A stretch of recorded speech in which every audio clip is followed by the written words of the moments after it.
I love Xavier's already, as it is. Just one quick thing, because lots of people go out in the world, don't ever believe what they say.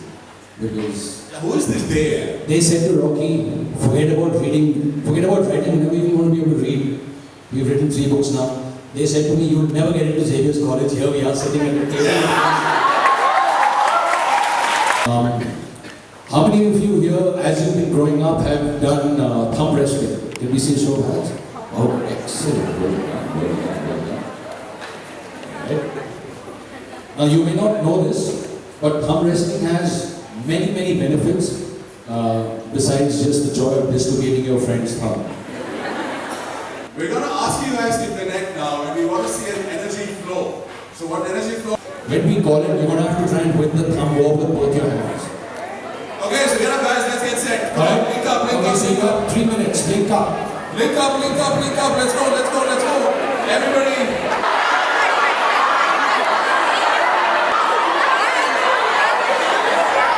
Okay, thank you. Give us a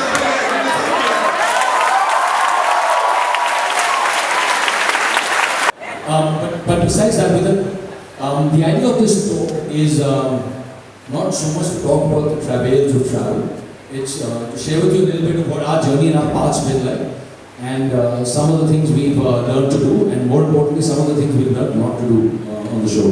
But besides doing the TV show, we're very busy. We do lots of other things. Let us show you some examples. Oh, is that me? Yeah, that's it. Yeah, that's it. So here's some of the hobbies that I've developed over the years. On the left is I dive. I'm a scuba diver. I've been diving for over 20 years. I've got 600 dives and counting. And so far I've always been able to come up in one piece.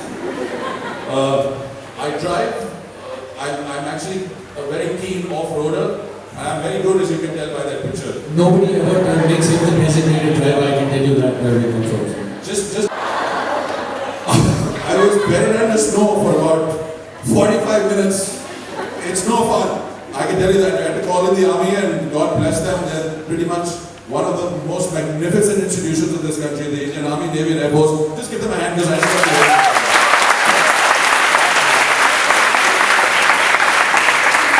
thank you. If you ever want to know how it's done and how it should be done, you need to talk to these guys. They have a term called SOP, that's called Standard Operating Procedure for everything. They will tell you the standing operating procedure, which pretty much covers everything you need to know. And they're smart enough to actually get out there and they do things. And we've had them on a show called Hind. Any of you seen Hind? Yes. Okay, great. It's a show with the Army, Navy and Air Force. The surprising part is if I put a camera and a mic in front of someone's face, completely unprepared right now, just like that, most people will stammer, stutter, stop, do a retake, do 2 retakes. Everybody in the armed forces, and I mean everybody, not a single stutter, stammer or a retake. You ask them a question, they think about it, they're ready to answer, you put the camera on, one shot. That's what a clear mind is, and a clear mind comes from discipline, it comes from being part of something bigger than yourself, it comes from an institution that you really believe in, and it comes from dedication that you put day out, day in into your job. And so big hats off to those guys, they saved my life. I don't know if you could tell, Rocky also broke his ankle on that same trip. And we didn't really have the option of going back and stuff, so he actually had to shoot an whole episode with a broken ankle. And we've had similar such cases. Fever, backache, getting stuck in places, getting this. So one thing that doing the show and the show has taught us is that we finally understood what they say, whether about life or whether when they talk about the business, that the show must go on. And I think that's a wonderful thing for anybody to take away from the show business and apply to whatever. That when you've got a commitment, when you've made a commitment, either you fulfill that commitment or you don't. There's no ifs, ands, whys. One of our favorite sayings is, again, come back to Star Wars, there's one little bit where there's this young guy called Luke Skywalker, he's trying to lift. With his mind force, he's trying to lift this spaceship, and he's got this little wrinkled guy called Yoda, and he says, I'm trying. And he says one very simple thing. He says, do or do not do. There is no try. So that's a good thing, in our opinion, for everybody to take away. If you make a commitment, no matter what happens, you try and fulfill that commitment. At the end of the day, you're only as good as your word. And here's something that you can think of commitment every time you're having a bacon and egg breakfast. The chicken was involved in the breakfast. The pig was committed. Think about that one. At whatever age, you're probably younger than I am. He's stopped a flourishing business. He stopped something he was doing and he started something new with his cars and stuff because that's what excited you. You saw opportunity. Great. I'm going to say that. God, who put the vodka in this bottle?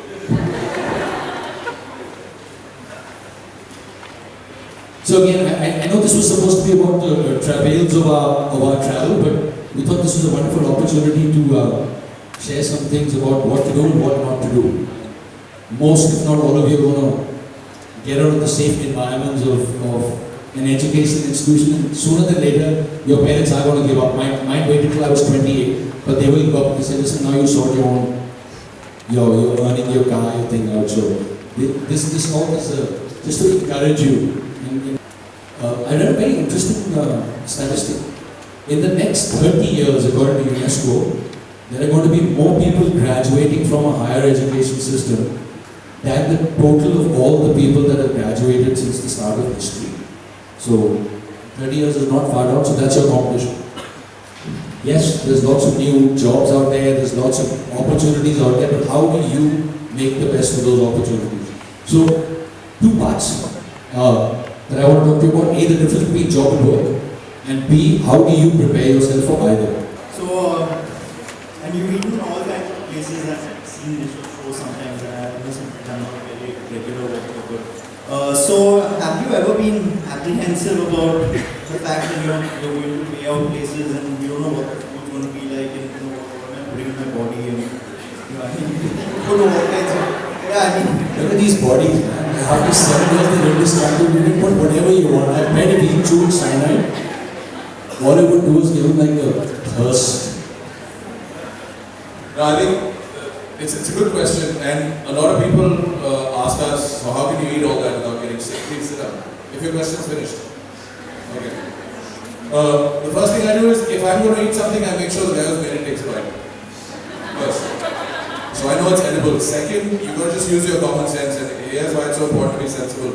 If it looks decent, if it smells decent, if it's sort of the texture is relatively alright, don't get out there and plan to be an interviewer on a media channel. Maybe a researcher, maybe even a newsreader, maybe somebody who writes wonderful articles. But right off the bat, no. If you want to be a performer or a dancer or a singer, go out there and perform and dance and sing. See how that works for you. Do more of it and then follow that path. So take sensible risks. Currently you're already set, your path is set, you're going to do what you're going to do in this institution, you're going to come out there at the other end and you'll be fine. But when you're out there in the real world, take a few more risks. Eagle, see the higher risk, be willing to push the limits. If you think no one is in a better position to do something than you are, or no one is better at something than you are, prove it. So, do we have the best in anything over here? Anybody who thinks he is he or she is the best something in this college? Dancer? Singer? Any singers? Hey, you got one quiet hand comes up, hesitatingly in the back. So what are you going to do to prove it? Find the best singers in this college and have an audience of 20 people tell you which one sings better. Simple thing.